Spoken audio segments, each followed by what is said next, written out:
Les filles, il faut savoir une chose, ce n'est pas parce qu'un homme, en faisant l'amour avec vous, a eu un orgasme physiquement, c'est-à-dire qu'il a terminé, qu'il a nécessairement pris énormément de plaisir. Un homme peut tout à fait faire l'amour avec vous, voilà, il a joui à la fin, c'était bien, mais le plaisir, moyen. Il va se dire, ok, c'était cool, mais c'était pas incroyable.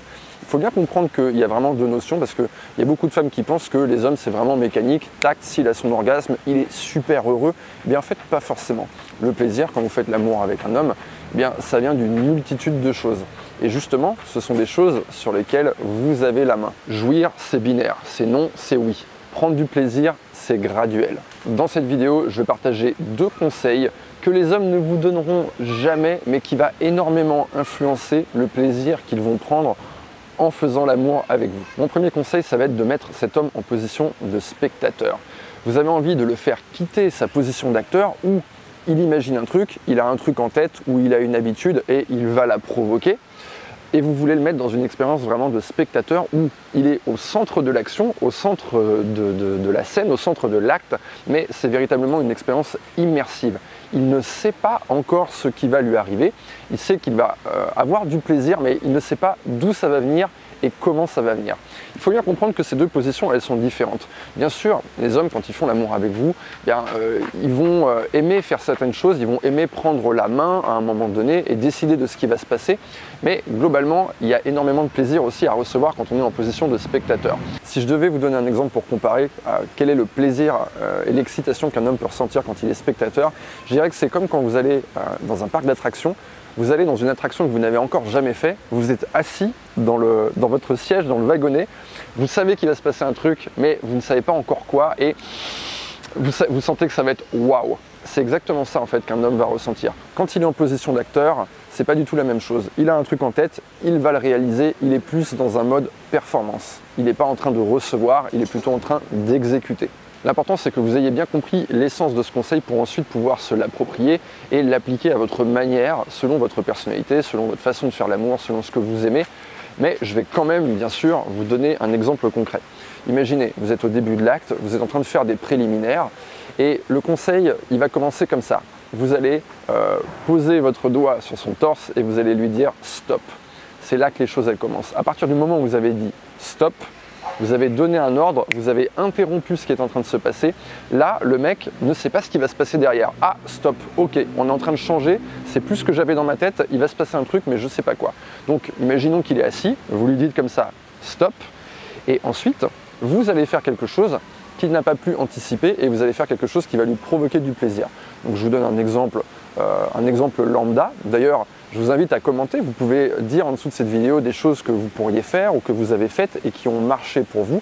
Mais une fois que vous avez dit stop à ce mec, vous pourriez tout simplement commencer à bouger lentement pour lui. Si vous êtes à l'aise avec votre corps, vous pouvez danser, bouger légèrement, lui faire une sorte de show, une sorte de spectacle, soit loin de lui, soit tout près de lui, soit carrément sur lui. À vous de voir en fait comment vous avez envie d'appliquer ça. Et en fait, le mec, quand vous êtes en train de faire ça, il est véritablement dans une expérience immersive, dans une position de spectateur et il reçoit ce que vous êtes en train de lui donner et il ne sait pas ce qui va se passer après. Et en fait, c'est très intéressant parce que là, on est encore au tout début, vous l'avez à peine touché, c'est encore les préliminaires, mais il y a un véritable plaisir à la fois visuel de vous voir bouger. Il est vraiment dans une position où il n'a pas à réfléchir, donc il reçoit à fond. Et il y a aussi un plaisir d'anticipation, c'est-à-dire qu'il se dit « Waouh, si ça commence comme ça, il va encore se passer des choses assez incroyables et des choses que je ne peux pas prédire. » Donc vous voyez, c'est un simple exemple que tout le monde peut s'approprier, mais ensuite ce conseil-là, mais en fait, vous pouvez l'appliquer à n'importe quel moment dans le rapport, simplement en retournant ce qui est en train de se passer et en faisant quelque chose qui n'est pas prévu. C'est assez simple, gardez juste l'essence de ce conseil et appliquez-le. Passons maintenant à mon deuxième conseil. C'est un conseil qui va vous aider à avoir un maximum de connexion pendant le rapport avec lui. On veut toujours être dans cette idée de recevoir et donner en même temps. Vous n'avez pas envie que pendant le rapport, ce soit lui qui fasse quelque chose vers vous, mais que ça soit unidirectionnel. Si je devais garder mes petites mimines pour faire un dessin, on n'a pas envie d'être comme ça, d'accord ? On a envie d'être comme ça. Vous voyez, vraiment un cercle, c'est-à-dire que l'énergie, en fait, elle circule entre vous et lui. C'est pas une personne qui envoie de l'énergie vers l'autre personne, c'est vraiment un échange. Donc gardez bien en tête cette idée de cercle, un peu comme un serpent qui se mord la queue, vous avez envie d'unir le plus possible. ça va vraiment vous donner l'impression d'avoir une connexion avec un mec. Et je pense que si simplement vous avez cette idée de cercle en tête, eh bien, ça va vous conditionner pour que quand vous faites l'amour, ce soit beaucoup plus intense. Parce que le cercle, en fait, ça garde l'énergie à l'intérieur. Quand le mec fait ça, en fait, il est en train d'envoyer votre énergie vers vous. Ou alors quand vous êtes en train de faire ça vers lui, c'est pareil. Mais c'est de l'énergie qui part. Nous, on veut vraiment la conserver et on veut que ce que j'envoie vers lui, ça revienne vers moi. Alors, je vais vous donner un conseil encore tout bête pour appliquer ça. Et ce conseil, il implique vos mains, justement. Qu'est-ce que vous faites avec vos mains? Et je sais qu'il y a beaucoup de femmes qui, quand elles font l'amour, elles ne savent pas trop quoi faire avec leurs mains, elles les oublient tout simplement, leurs mains ne servent pour ainsi dire à rien. Eh bien en fait, là, vous allez vraiment les utiliser à leur plein potentiel. Comment je réalise un cercle avec mes mains? Un truc très bête, mais vos mains, elles ne doivent pas être en train de rien faire. Vous allez par exemple prendre vos mains et en passer une derrière la nuque de l'homme avec qui vous êtes en train de faire l'amour. Donc vous voyez, le contact physique suit cette forme-là. Vous êtes en train de le toucher, il est en train de vous toucher et on est vraiment, encore une fois, dans la représentation de ce cercle.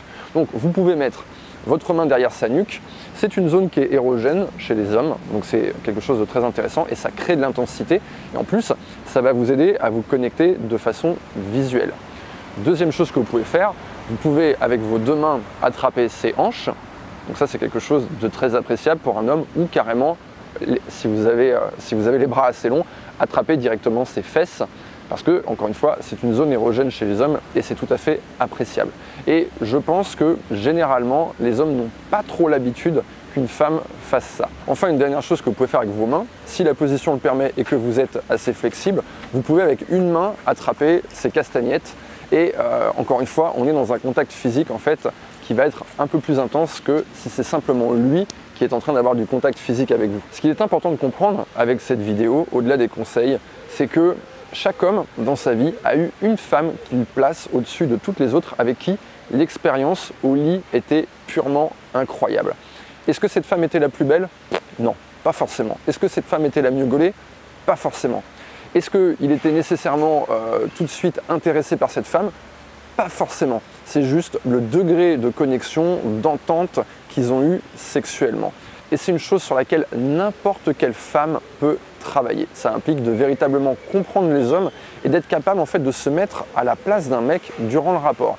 Parce qu'il y a beaucoup de femmes en fait, encore une fois, qui pensent que les hommes sont très binaires. On entend souvent ça, oui les hommes c'est binaire, oui, non, content, pas content. Mais en réalité, quand un homme fait l'amour avec vous, c'est exactement la même chose que quand vous êtes en train de dîner. Vous pouvez manger un truc vite fait, mal préparé et vous vous êtes simplement rempli le ventre. Et l'instant d'après, vous avez oublié ce que vous avez mangé, ou alors vous pouvez aller dîner dans un restaurant gastronomique et vivre une expérience qui va vous apporter énormément de plaisir. C'est valable pour vous, mais en fait, les hommes sont des êtres humains aussi et c'est exactement la même chose pour eux. Donc, essayez de donner un peu moins d'importance au fait que le mec ait obtenu un orgasme. D'ailleurs, la plupart des hommes savent très bien comment obtenir un orgasme. Certains vont même en obtenir un peu trop rapidement. Et essayez de vous focaliser un petit peu plus sur la notion de plaisir et sur ce qui va se passer autour. Ce qui va se passer avant, ce qui va se passer pendant et ce qui va se passer après. Mais ce serait tellement simple si les hommes nous disaient exactement ce qu'ils attendent. Et en fait, c'est une chose que l'on ne fait pas. Et c'est une chose que vous ne faites pas non plus en fait. C'est très difficile avec une personne qu'on ne connaît pas encore parce que quand on couche pour la première fois avec une personne, on a beau avoir fait quelques rendez-vous avant, cette personne, on n'est pas complètement à l'aise avec, on n'est peut-être pas assez à l'aise pour avoir une conversation vraiment open, où on va dire voilà, ce qui m'a fait kiffer dans ma vie, c'est ça. Parce que ça implique aussi de parler de ses expériences passées et que la personne en face ait la sensation d'être comparée. Donc voilà, c'est quelque chose qui n'est pas évident. Oui, les hommes ne vont pas verbaliser ce qu'ils attendent exactement, mais les femmes non plus en réalité. Pour en avoir discuté avec les hommes que j'ai coachés, c'est très très rare qu'une femme arrive et qu'elle te dise voilà exactement qu'est-ce qui l'a fait kiffer, qu'est-ce qui lui apporte le plus de plaisir. Mais en tout cas, c'est une chose sur laquelle vous pouvez travailler au fur et à mesure qui va venir enrichir votre sexualité avec lui. Si vous avez envie de travailler sur ce point et de savoir véritablement ce qui se passe dans la tête d'un homme, comment lui faire ressentir plus de plaisir, comment le rendre dingue et le faire craquer et que ce mec ne puisse plus se passer de vous, qu'il soit vraiment la personne, et il oublie toutes les autres filles, il se dit voilà, tous ces plans que je commençais à avoir, toutes ces conversations que j'avais, en fait ça sert à rien, c'est cette femme-là qu'il faut que je rappelle, c'est cette femme-là qu'il faut que je revoie. Eh bien, j'ai une formation pour vous. Cliquez sur le lien dans la description de cette vidéo et je vous laisse découvrir ce que j'ai à vous proposer. Si maintenant, à la suite de cette vidéo, vous avez des questions, vous avez des remarques, vous avez envie de partager, vous avez envie de parler, d'échanger, eh bien, il y a la zone commentaire de la vidéo pour ça.